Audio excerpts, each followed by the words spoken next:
Si elle montre un courage sans faille dans la série policière Cassandre, diffusée ce vendredi 14 avril sur France 3, Gwendoline Amon est un peu moins téméraire avec le domaine du paranormal.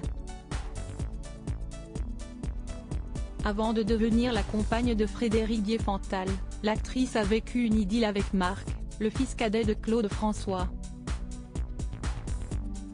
Et au cours de leurs 3 années d'amour, les deux tourtereaux ont vécu un événement surprenant dans l'appartement du chanteur, décédé le 11 mars 1978.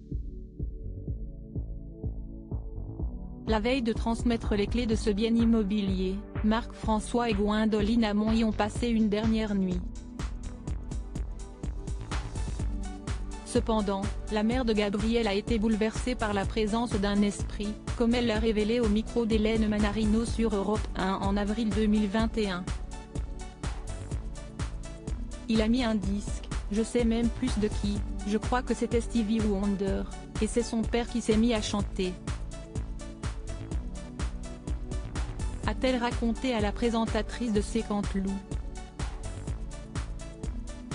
Avant d'ajouter, un flip monstrueux. Effrayée par la possible présence du fantôme de l'interprète du téléphone pleure, la comédienne a pris ses jambes à son cou. Après cette étonnante anecdote, Gwendoline Amon a révélé à Hélène Manarino qu'elle avait eu une peur bleue des fantômes durant son enfance à cause de sa grand-mère. Gwendoline Amon en couple avec un neurologue après avoir vécu cette idylle avec Marc François, puis une longue relation avec Frédéric Diefenthal, Gwendoline a retrouvé l'amour dans les bras d'un parfait inconnu. Et comme son personnage dans la série Cassandre, la comédienne n'a en effet pas hésité à prendre un risque en se mettant en couple avec un homme qui exerce un métier totalement différent du sien. Mon compagnon est neurologue et il adore l'art, le cinéma, la littérature, la musique, a confié Gwendoline Amon dans une interview accordée à Nous Deux en mai dernier.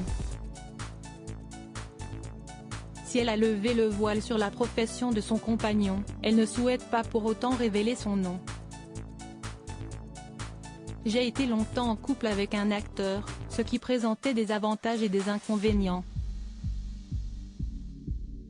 Avec mon compagnon nous sommes admiratifs l'un de l'autre parce que nous n'avons pas les mêmes talents, a révélé la star de Cassandre dans le magazine.